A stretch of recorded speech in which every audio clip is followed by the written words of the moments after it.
Hello guys हम पढ़ रहे हैं some basic concepts of chemistry. इसका पहला पार्ट फर्स्ट पार्ट मैं आपको पढ़ा चुका हूं। हमारी 11th स्टैंडर्ड का फर्स्ट चैप्टर है some basic concepts of chemistry. इसका फर्स्ट पार्ट मैं आपको पढ़ा चुका हूं। इसका जो वीडियो का लिंक है वो मैं आपको इसके डिस्क्रिप्शन में अवेलेबल करा दूंगा। उसका फर्स्ट पार्ट आप यहां से देख सकते हैं। आज हम पढ़ेंगे सेकंड पार्ट। बच्चों, केमिस्ट्री पढ़ने का सबसे ईजी तरीका यही है कि आपको उसके बेसिक्स को धीरे धीरे स्ट्रॉन्ग करते हुए चलना है। जितने आपके स्ट्रॉन्ग बेसिक्स होंगे केमिस्ट्री आपको उतनी ही अच्छी समझ में आएगी, उतनी ही ज़्यादा आपको इंटरेस्टिंग भी लगेगी और पढ़ने में मज़ा भी आएगा। दूसरी बात ये भी है बच्चों, अगर आप 12th स्टैंडर्ड की बात करते हैं जो आपकी बोर्ड क्लास है, हालांकि 11th और 12th दोनों एक ही चीज़ है क्योंकि 11th का पार्ट एंट्रेंस एग्जाम्स में ज़्यादा आता है। तो अगर हम 12th की बात करें जो बोर्ड क्लास है, तो 12th की जो केमिस्ट्री है बच्चों 11th पर टोटली बेस्ड है। 11th की अगर आपको बेसिक्स क्लियर नहीं है तो 12th की केमिस्ट्री समझ में नहीं आती। अगर हम फिजिक्स की बात करें तो फिजिक्स 11th और 12th दोनों के डिफरेंट हैं। अगर आपको 11th की फिजिक्स नहीं भी आई तो हो सकता है 12th की फिजिक्स आपको समझ में आ जाए, लेकिन अगर आपको 11th की केमिस्ट्री समझ में नहीं आई तो 12th की केमिस्ट्री बिल्कुल भी समझ में नहीं आएगी, क्योंकि 12th की केमिस्ट्री टोटली इंटरलिंक्ड है 11th की केमिस्ट्री से, और 11th की केमिस्ट्री टोटली लिंक्ड है बच्चों आपके जनरल छोटे छोटे बेसिक्स से। तो वही चीज़ें हम पढ़ रहे हैं some basic concepts of chemistry के अंदर। जो सेकंड पार्ट हमें आज बता रहा हूँ मैं आपको थोड़ा सा। फर्स्ट पार्ट बच्चों मैंने आपको बता दिया था, जिसके अंदर मैंने आपको केमिस्ट्री के बारे में बताया था, उसके इंट्रोडक्शन दिया था, इंपॉर्टेंस बताई थी केमिस्ट्री की, मैटर बताया था, मैटर की हमने क्लासिफिकेशन पढ़ी थी, और ये हमने मैटर का क्लासिफिकेशन पूरा फ्लो चार्ट से मैंने आपको एक्सप्लेन किया था।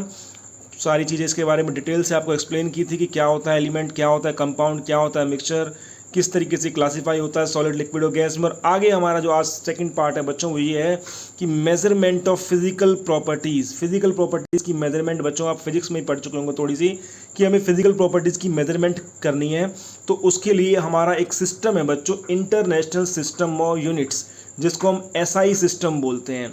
तो बच्चों जो इंटरनेशनल सिस्टम हमने क्यों बनाया है, इसलिए बनाया है बच्चों क्योंकि हम चाहते हैं कि हमारे यहाँ की यूनिट्स, अगर कोई साइंटिस्ट रिसर्च करता है तो वो चाहता है कि उसकी जो यूनिट है जिसमें भी उसने काम किया है, मान लो उसने किलोग्राम वर्ड यूज़ करा है, तो जहाँ का जो इंडिया का किलोग्राम है वही यूएसए का भी किलोग्राम होना चाहिए। ऐसा नहीं होना चाहिए कि इंडिया का किलोग्राम अलग हो और यूएसए का किलोग्राम अलग हो और पाकिस्तान और ब्रिटेन का किलोग्राम अलग हो। तो सब जगह सेम चीज़ रहे, यूनिट सेम रहे। जितना 1 मीटर हमारे यहाँ पर होता है इतना ही हमारा यूएसए में भी होता है, उतना ही 1 मीटर हमारा किसी और कंट्री में भी होता है। तो इसी सिस्टम को कॉमनाइज करने के लिए, कॉमन बनाने के लिए क्या लाया गया है बच्चों, इंटरनेशनल सिस्टम ऑफ यूनिट लाया गया, जिसको हम क्या बोलते हैं बच्चों, एसआई सिस्टम बोलते हैं। तो एसआई सिस्टम के अंदर जो बेसिक यूनिट्स हैं वो 7 बताई गई हैं, 7 बेसिक यूनिट्स हैं। आपको बारे में इनको इसके बारे में थोड़ा सा पता भी है बच्चों, जैसे कि लेंथ की यूनिट आप लिख लेंगे अपनी नोटबुक के अंदर। लेंथ की यूनिट क्या होती है, मीटर होती है। मास की यूनिट क्या होती है, किलोग्राम होती है। टाइम की यूनिट सेकंड होती है। ये इंटरनेशनल यूनिट है बच्चों, कहीं पर टाइम को मिनट में भी बोल सकते हैं, टाइम की यूनिट मिनट भी बोल सकते हैं, आवर भी बोल सकते हैं, लेकिन अगर हम बात करें इंटरनेशनल यूनिट की, अगर हम एसआई यूनिट बोलेंगे तो टाइम की यूनिट क्या होगी, सेकंड ही होगी। इसी तरीके से इलेक्ट्रिक करंट की यूनिट हमारी एम्पियर ही होगी। अगर हम लेंथ की यूनिट बोले तो मीटर भी हो सकती है, किलोमीटर भी हो सकती है, सेंटीमीटर भी हो सकती है, लेकिन जब हम बात करेंगे इंटरनेशनल यूनिट की, मतलब एसआई यूनिट की बात करेंगे तो हम मीटर ही बोलेंगे, तब हम किलोमीटर नहीं बोल सकते। अगर किलोमीटर बोलेंगे तो गलत हो जाएगी। इसी तरीके से बच्चों थर्मोडायनेमिक्स में टेम्परेचर की यूनिट होती है, वो क्या होती है, एसआई यूनिट। इंटरनेशनल यूनिट क्या होती है, केल्विन होती है। और अमाउंट ऑफ सब्सटेंस, सबसे इंपॉर्टेंट केमिस्ट्री के लिए, मोल यूनिट होती है।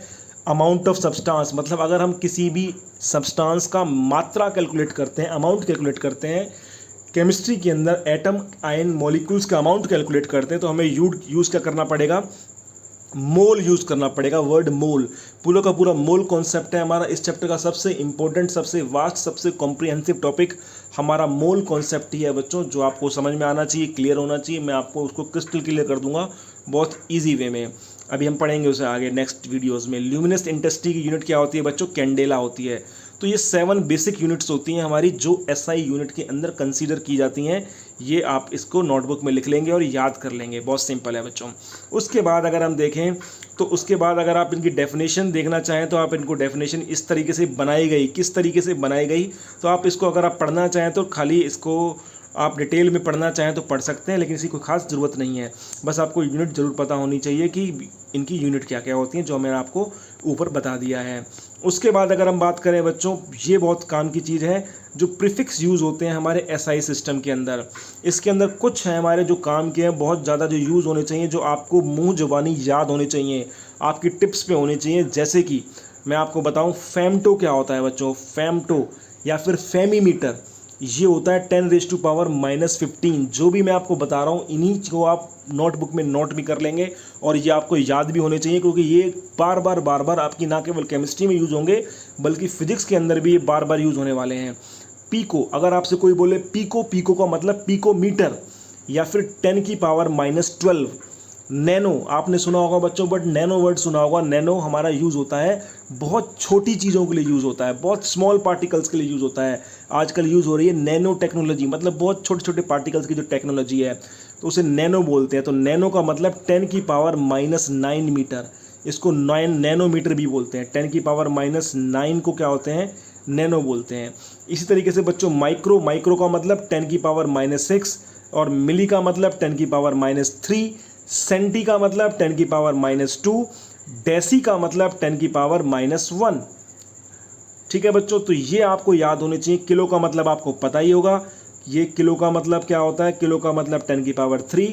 मेगा का मतलब पता होगा आपको, शायद आपने अगर कंप्यूटर से रिलेटेड जुड़े हुए हैं, अगर आईटी पढ़ते हैं तो पता होगा मेगा का मतलब 10⁻6 और गीगा का मतलब 10⁻9। तो कुछ ये हमारे इंपॉर्टेंट टर्म्स जो जिससे मैंने टिक किया है बच्चों, आप इनको याद कर लेंगे, लिख लेंगे। कौन कौन से बताया मैंने आपको, एक तो फेमटो या फिर फर्मी भी बोलते हैं इसको, 10⁻⁻15। पीको या फिर पीकोमीटर बोलते हैं 10⁻⁻12। नैनो या नैनोमीटर 10⁻⁻9। माइक्रो 10⁻⁻6। मिली 10⁻⁻3। सेंटी 10⁻⁻2। डेसी 10⁻⁻1।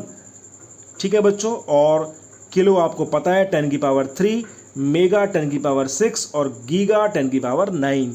तो ये आप सारे के सारे बच्चों नोटबुक में नोट कर लेंगे और लिख लेंगे, क्योंकि ये बार बार आपकी केमिस्ट्री और फिजिक्स दोनों में यूज़ होने वाले हैं। उसके बाद बात करते हैं बच्चों मास और वेट के बारे में। बता रहा है आपने अब जनरल लैंग्वेज के अंदर सुना होगा कि मास और वेट दोनों को नॉर्मली हम एक ही चीज़ यूज़ कर लेते हैं। हम किसी भी चीज़ के लिए बोल देते हैं इसका वेट क्या है, और हम कई बार बोल देते हैं इसका मास क्या है। लेकिन नॉर्मली होता क्या है बच्चों, मास और वेट दोनों ही अलग अलग चीज़ें होती हैं। कैसे अलग अलग होती हैं? Mass of a substance is the, mass क्या होता है, mass of a substance is the amount of matter present in, किसी भी चीज़ के अंदर, किसी भी वस्तु के अंदर, किसी भी पदार्थ के अंदर मैटर कितना भरा हुआ है उसे क्या बोलते हैं, उसका मास बोलते हैं। आपको मैटर बताया था बच्चों लास्ट वीडियो में, मैटर क्या होता है, anything which occupy space and possess mass, कोई भी चीज़ जो जगह घेरती है और अपना उसका भार होता है उसको मैटर बोलते हैं। और मास आपको बताया कि मास का मतलब कि किसी पदार्थ के अंदर, किसी सब्सटेंस के अंदर मैटर कितना भरा हुआ है उसे क्या बोलते हैं, उसका मास बोलते हैं। और वेट क्या होता है, weight is the force exerted by the gravity on object, किसी भी ऑब्जेक्ट पर ग्रेविटी ने कितना फोर्स लगाया है उसे क्या बोलते हैं, उसका वेट बोलते हैं। सिंपली मास को तो m से डिनोट कर दिया, लेकिन जो वेट होता है बच्चों उसको w से रिप्रेजेंट करते हैं। मास इंटू में ग्रेविटी, m इंटू जी उसका फॉर्मूला होता है। तो ग्रेविटी मतलब जी ने कितना फोर्स लगाया किसी ऑब्जेक्ट पर, किसी सब्सटेंस पर, उसे क्या बोलते हैं, उसका वेट बोलते हैं बच्चों। मास की यूनिट आपको पता ही है क्या होती है, मास की यूनिट किलोग्राम होती है। लेकिन जो वेट है, वेट की यूनिट क्या होती है बच्चों, क्योंकि फोर्स है और फोर्स की यूनिट होती है न्यूटन, तो वेट की यूनिट क्या होती है, न्यूटन। तो बच्चों ये आपको बहुत कॉमनली पता होना चाहिए, एज ए जनरल नॉलेज का क्वेश्चन भी है ये। आपसे कोई भी कभी भी पूछ सकता है कि what is the difference between mass and weight, तो आप बताएंगे कि मास तो क्या होता है, किसी भी सब्सटेंस के अंदर मैटर कितना है उसे मास बोलते हैं। और वेट क्या होता है, वेट होता है W is equal to mass into gravity, gravity ने कितना फोर्स लगाया उसे वेट बोलते हैं। ठीक है बच्चों, उसके बाद वॉल्यूम आपको पता होगा, वॉल्यूम तो आपका कितना स्पेस ऑक्यूपाई करता है एक सब्सटेंस, उसे वॉल्यूम बोलते हैं। इसकी यूनिट क्या होती है, लेंथ की क्यूब इसकी यूनिट होती है। इसके बारे में आप लिख लेंगे। उसके बाद आपको पता हो तो बच्चों डेंसिटी क्या होता है, डेंसिटी इज इक्वल टू क्या होता है, मास अपॉन वॉल्यूम। ये भी अगर आप इसको पढ़ लेंगे, उसको सिंपल सी बात है, डेंसिटी का मतलब होता है मास और वॉल्यूम का रेशो, डेंसिटी कहलाता है। इसको भी आप लिख लेंगे और याद कर लेंगे। उसके बाद टेम्परेचर आता है बच्चों, काम कॉमनली बहुत काम की चीज़ है हमारी। जो टेम्परेचर क्या होता है, टेम्परेचर हमारा होता है, हमारा हीट का जो डिफरेंस होता है उसे टेम्परेचर बोलते हैं। उसकी यूनिट होती है टेम्परेचर की यूनिट क्या होती है हमारी, टेम्परेचर की यूनिट होती है बच्चों डिग्री सेल्सियस, डिग्री फ़ारेनहाइट और केल्विन। टेम्परेचर की 3 यूनिट होती हैं बच्चों, आप देख सकते हैं, केल्विन, सेल्सियस और फ़ारेनहाइट। आपको पता है बच्चों, जब भी आप डॉक्टर के पास जाते हैं, अगर फीवर वगैरह हो जाता है तो डॉक्टर जो थर्मोमीटर का यूज़ करता है वो फ़ारेनहाइट में यूज़ करता है, तो आपका जो नॉर्मल टेम्परेचर बॉडी का 98.6 डिग्री वो फ़ारेनहाइट में होता है। उसके बाद हमारे दो मेन यूनिट हैं हमारी फ़ारेनहाइट के अलावा, जिनका केमिस्ट्री में बहुत यूज़ होगा, फिजिक्स में भी यूज़ होगा, सेल्सियस और केल्विन।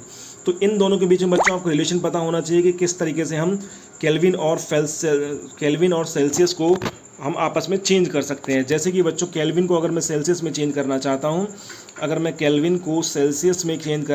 हूँ, तो बच्चों मुझे टेम्प लगाना पड़ेगा डिग्री सेल्सियस प्लस 273.15 या फिर 273 भी कर सकते हैं। जैसे मान लो 25 डिग्री सेल्सियस टेम्परेचर है बच्चों, और अगर मुझे उसको केल्विन में कन्वर्ट करना है तो मुझे क्या करना पड़ेगा, 25 प्लस उसमें 273 ऐड कर दूंगा, 25 प्लस 273, तो ये आ जाएगा 298 केल्विन, इसका आंसर आ जाएगा।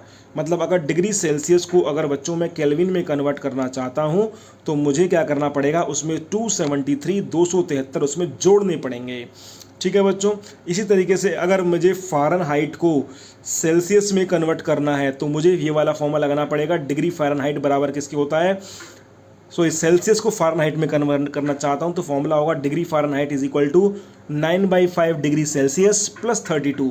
मतलब कि जैसे मान लो अगर हमारा 5 डिग्री सेल्सियस है तो मुझे फॉर्मूला उसको फ़ारेनहाइट में कन्वर्ट करना है, तो फॉर्मूला क्या लगाएंगे, 9/5 डिग्री सेल्सियस, मतलब मुझे 5 डिग्री कन्वर्ट करना है तो 9/5 × 5। अगर मुझे 15 करना है तो 5 की जगह क्या आ जाएगा, 15 आ जाएगा, प्लस में क्या आ जाएगा, 32। मान लो मुझे 15 डिग्री सेल्सियस को फ़ारेनहाइट में कन्वर्ट करना था तो 9/5 कर दिया, इनटू में क्या लिख रहा है यहाँ पर सेल्सियस लिख रहा है, तो सेल्सियस की जगह क्या लिख दिया मैंने 15, क्योंकि 15 डिग्री सेल्सियस को फ़ारेनहाइट में कन्वर्ट करना था। यहाँ पर 5 से 3 कैंसिल हो जाएगा, तो 5 × 15 9 3 27 प्लस 27 प्लस 32 आ जाएगा, 27 प्लस 32 हमारा आ जाएगा, 27 प्लस 32 करके 9 और 59 डिग्री हमारा फ़ारेनहाइट इसका आंसर आ जाएगा।